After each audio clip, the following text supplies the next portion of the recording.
Administrator Tavenner, thank you very much for coming today. You said, I think, that 10 days ago QSSI Quality Software Services was put in charge of coordinating the website and the hub. Is that right?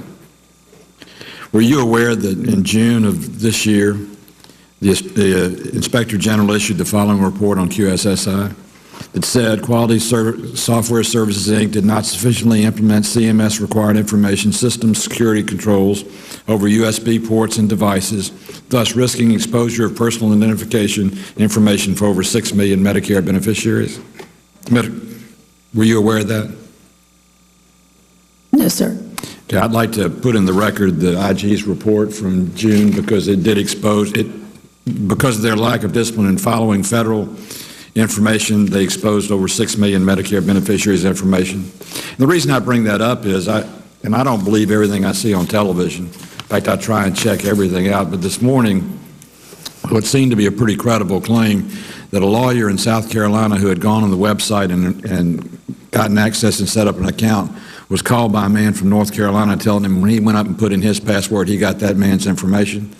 So this information security is extremely important, and there's a lot of Mike Rogers in the House has made some pretty strong statements about the importance of keeping it secure. So I would ask that you follow the IG's report and make sure QSSI is in compliance, and if they aren't, they get in compliance. Okay.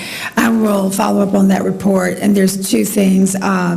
MITRE is actually the contractor who does the security of the marketplace, and we are working closely with them on this incident in South Carolina. We actually were made aware of that yesterday, and we implemented a software fix yesterday to fix that. That will be treated as a personal identification issue, and we will do a complete follow-up on that to make sure. Well, you said in your testimony that this was going to be ongoing because we all know cybersecurity is an ongoing challenge.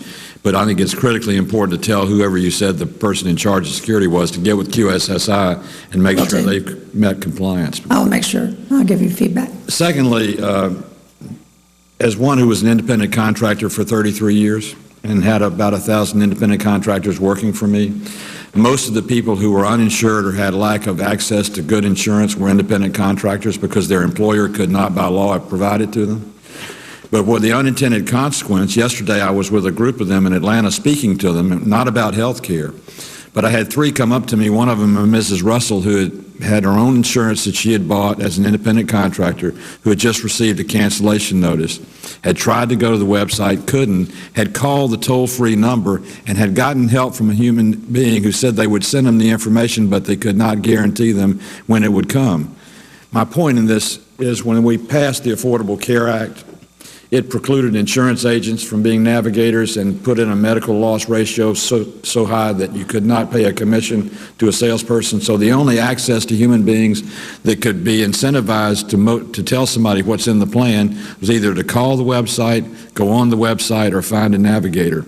I really think CMS should consider rethinking the prohibitions both on medical loss ratio and the unintended consequence of not allowing health insurance agents to be navigators, because that's limiting access of the American people to the information that you want them to have. That's just an editorial comment. My last statement, if you'd put up the chart on the iceberg. Everybody thinks of Georgia, they think of Atlanta, but there's a lot more to Georgia than Atlanta because a lot of our state is very rural, very agricultural. In southwest Georgia today, premiums are doubling. Premiums are, and more than doubling in many cases, and health insurance costs is going through the roof. When you said that the website was only the tip of the iceberg, you were right, because you have tremendous problems and tremendous challenges, but the biggest one of all are the premium increases to the people who can least afford them. And in rural southwestern Georgia, that is by far the case. So on behalf of those Georgians in my state, we're seeing a doubling of their premiums. And we need to address that, and we need to make sure that the unintended consequence of requiring so much coverage is not running people out of coverage rather than providing with the coverage they need. Do you know what's contributing to the cost of rural health care going up so much in terms of premiums? So I would not be the expert there, but obviously, the more competition we have, it tends to lower prices, and I find rural areas, I'm not familiar with Georgia, but I'm certainly familiar with Virginia, and that was part of the problem. There wasn't not enough competition. The rates tended to be high. The rates were high prior to the implementation of the Affordable Care Act. We have seen new entrants into the market in most all states, so we're hoping that as these new entrants happen, it will continue to press the pricing downward, because competition does help. Thank you for your testimony. My time's up. Thank you, Mr. Chairman. Thank you, Senator Isakson. Senator Murray. Thank you, Mr. Chairman, and thank you,